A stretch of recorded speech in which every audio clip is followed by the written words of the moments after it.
공화당이 추진하고 있는 대대적인 세제 개편안이 논란이 되고 있습니다.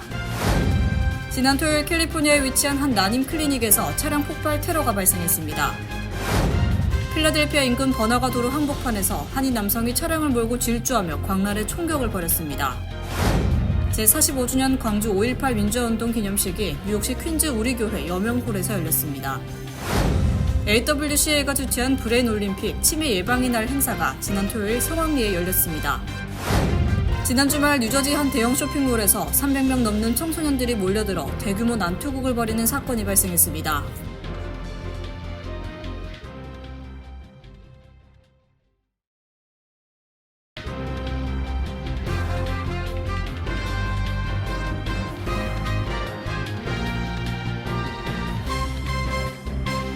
안녕하십니까.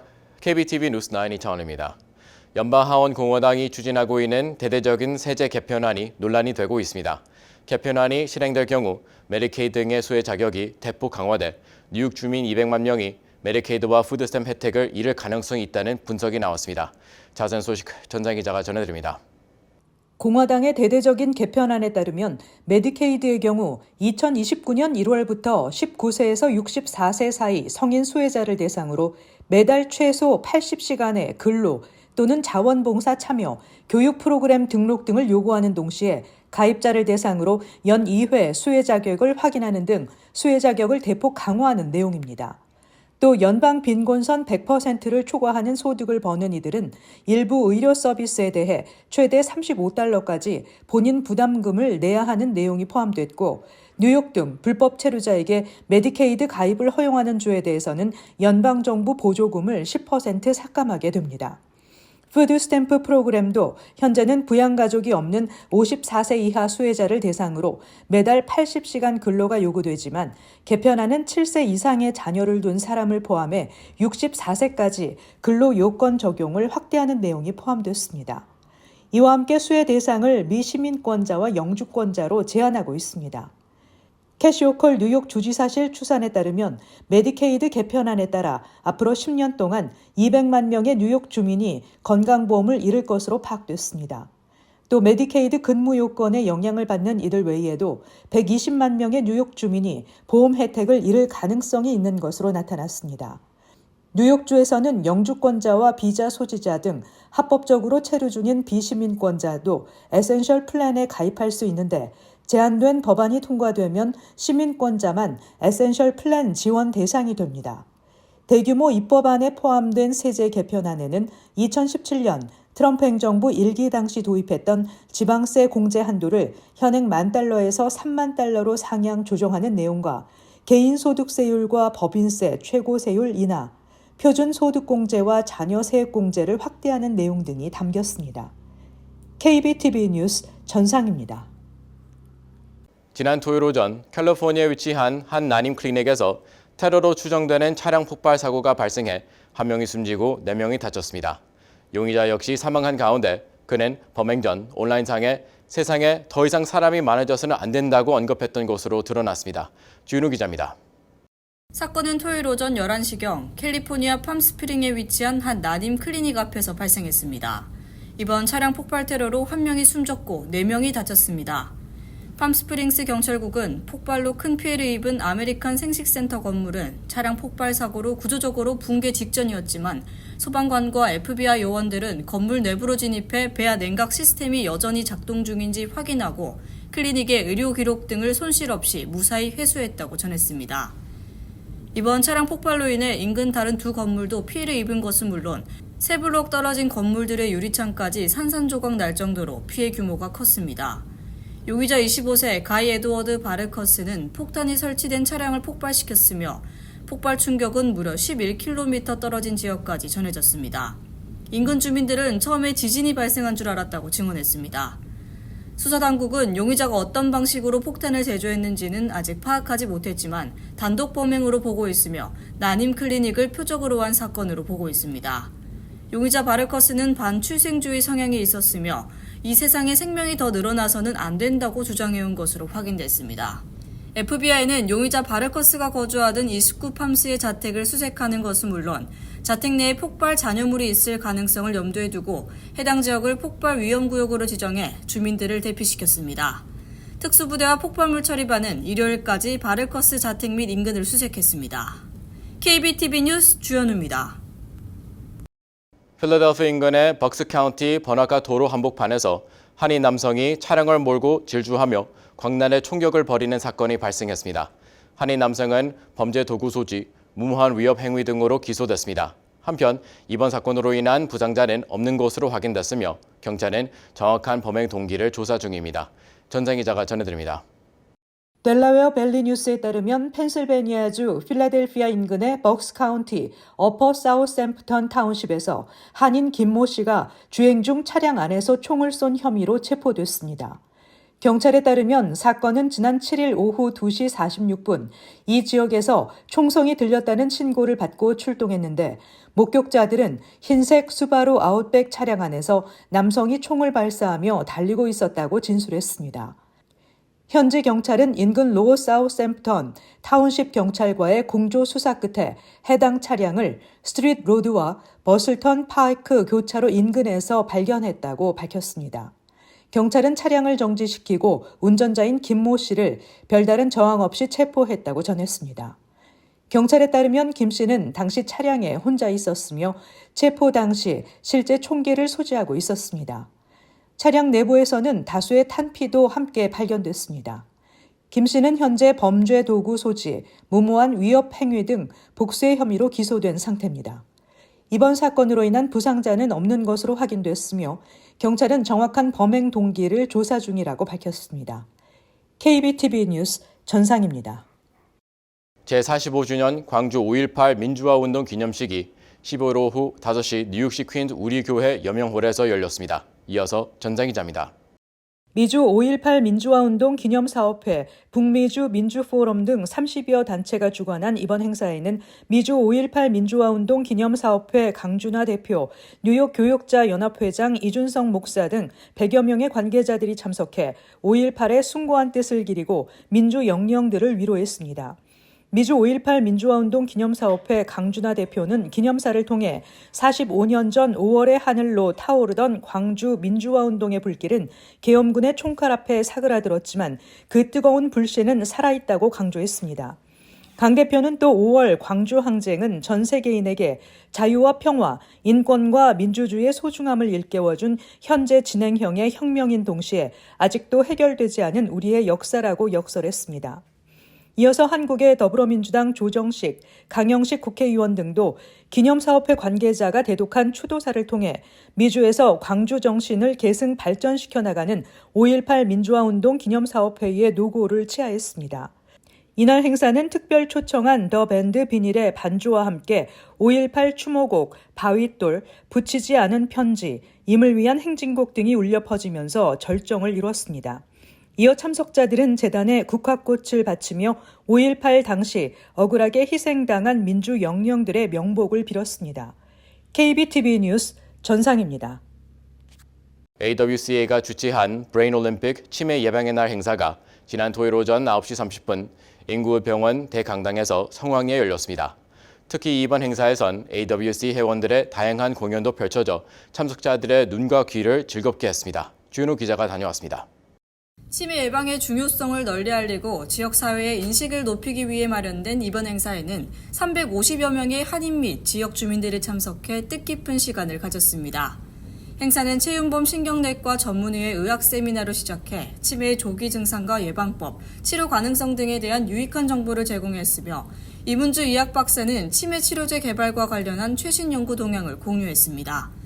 제임스 정 프로그램 디렉터는 실생활에서 실천 가능한 치매 예방 운동을 직접 체험할 수 있도록 이끌었는데 자칫 지루할 수 있는 손뼉치기 프로그램을 재치 있는 언어 유희를 통해 참가자들의 동참을 유도했습니다.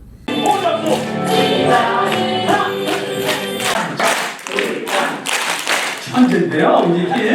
네, 저랑 많이 하셔가지고. 자, 그러면 두 자가 있어요. 여름과일, 시원한 여름과일. 수박.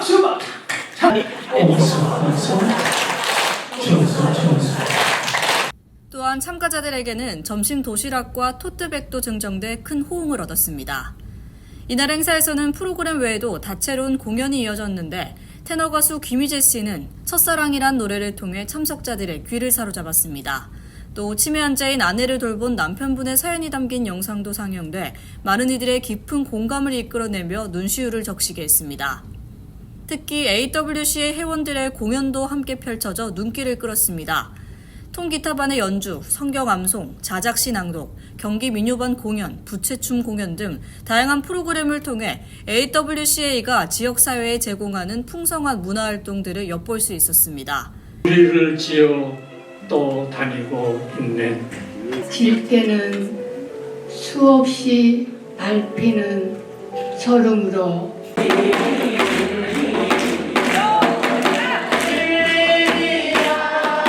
AWCA 재미경 회장은 다양한 사회적 활동을 통해서 치매도 예방 가능한 질병이라고 강조하며 치매 예방을 위한 꾸준한 노력을 당부했습니다. 많은 분들이 치매가 완치가 되지 않는 희망이 없다고 생각하지만 예방을 통해서 그래도 희망을 가지시고 꾸준하게 치매 예방을 위한 노력, 특히 사회적 활동 같은 것을 계속 하시기를 바라는 마음입니다. 특히 고령에도 불구하고 시편 23편을 한글과 영어 두 언어로 암송해 여러 차례 수상한 바 있는 박고종순 씨는 이번 행사에서도 감동적인 시편 암송을 선보이며 뜨거운 박수를 받았습니다. 자기 이름을 위하여 의의 길로 인도하시는도다. Go anoint my head with oil. 행사 종료 후 참석자들은 증정된 도시락을 함께 나누며 건강정보와 감동을 나눈 행사에 대한 소감을 서로 나누는 화기애애한 분위기 속에서 하루를 마무리했습니다. 재미경 회장은 치매는 가족 전체의 삶에 영향을 주는 만큼 오늘 이 자리가 정보 공유와 함께 치매 환자와 가족을 이해하는 공감의 장이 됐길 바란다고 말했습니다. AWCA가 인구루드 병원하고 지역사회의 건강을 지키기 위해서 7년 전에 시작한 행사인데요. 그 계속되는 행사로 진행됐고 여전히 치매 예방을 통해서 많은 한인 우리 시니어분들이 건강한 노후 생활을 할 수 있게 돕기 위해서 한 프로그램입니다. KBTV 뉴스 주연우입니다. 지난 주말 뉴저지에 위치한 한 대형 쇼핑몰에서 300명 넘는 청소년들이 몰려들어 대규모 난투극을 벌이는 사건이 발생했습니다. 이들은 소셜미디어를 통해 미리 만남을 계획한 것으로 드러났습니다. 계속해서 주윤우 기자입니다.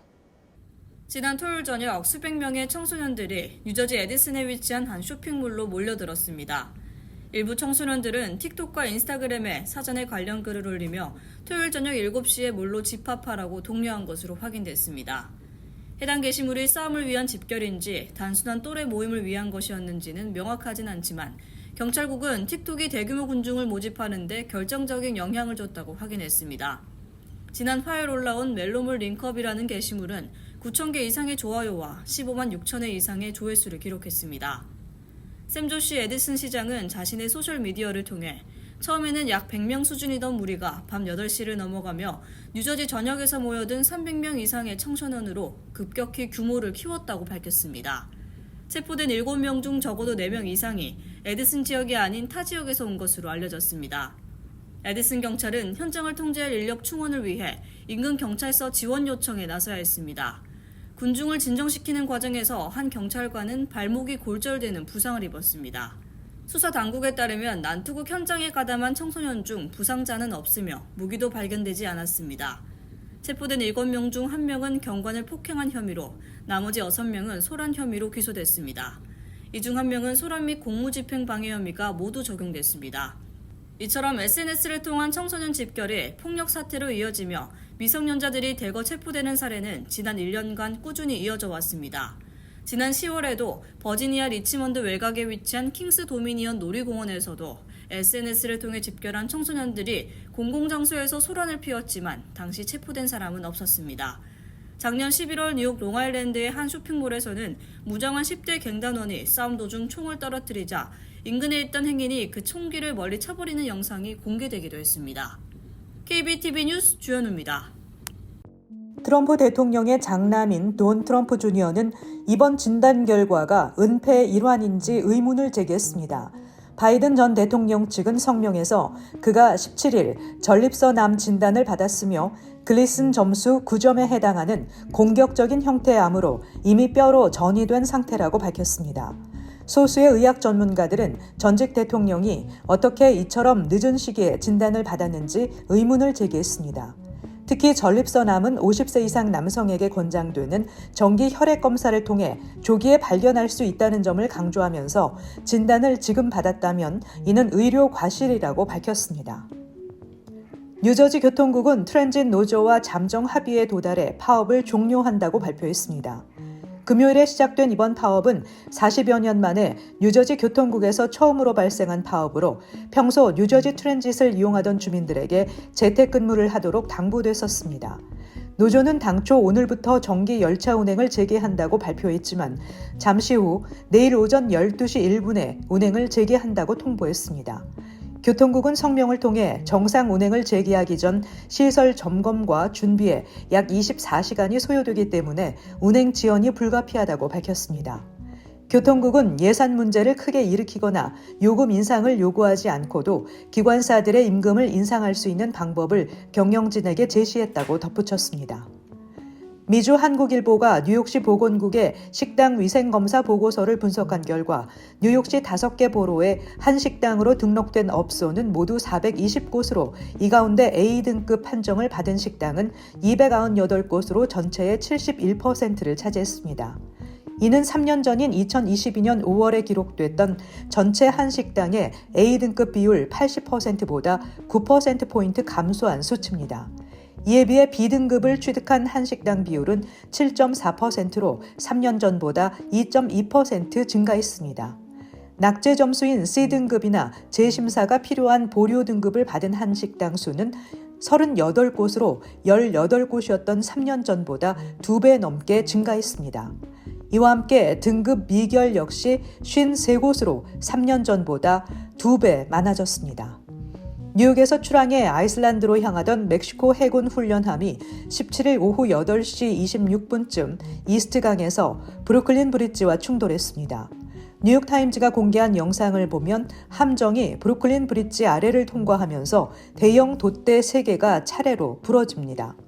이날 사고로 선원 2명이 사망하고 17명이 다친 것으로 파악됐습니다. 부상자 중 2명은 중태입니다. 사망자 2명은 선박이 교량과 충돌할 때 돛대에서 추락한 것으로 알려졌습니다. 뉴욕시 당국과 경찰에 따르면 함정은 교량과 충돌하기 전 동력을 상실한 것으로 추정됩니다. 정확한 경위는 연방교통안전위원회가 조사 중입니다. 한편 브루클린 브릿지에는 별다른 문제가 없는 것으로 나타났습니다. 중서부와 남부를 강타한 폭풍우와 토네이도 등 악천후로 이번 주 최소 28명 이상이 목숨을 잃었습니다. 특히 주말인 17일부터 미주리주와 켄터키주에서 피해가 컸습니다. 앤디 배셔 켄터키 주지사는 켄터키주에서 이번 폭풍 관련 사망자가 19명으로 늘었으며 다쳐서 위독한 상태인 사람도 10명이라고 밝혔습니다. 켄터키주는 강력한 토네이도가 주택을 파괴해 수많은 사람들이 집을 잃었습니다. 미주리주에서는 세인트루이스 지역에 폭풍이 닥치면서 5명이 사망했고 스콧 카운티에서 2명이 숨지는 등 최소 7명이 목숨을 잃었습니다. 버지니아주에서도 뇌우와 광풍의 영향으로 부러진 나무가 자동차를 덮치는 등의 사고가 발생해 2명이 숨졌습니다. 잠시 후 커뮤니티 브리핑을 전해드립니다.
이어서 환율과 증시 전해드립니다.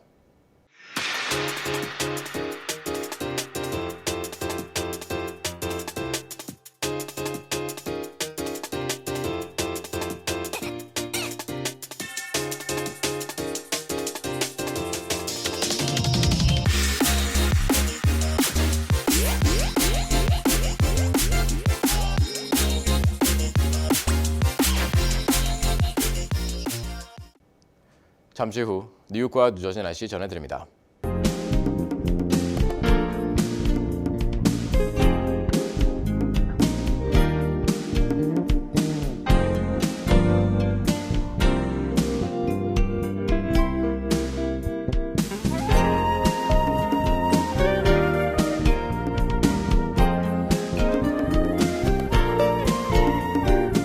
KBTV 뉴스 9 마칩니다. 오늘도 시청해주신 여러분 고맙습니다. 편안한 밤 보내시기 바랍니다.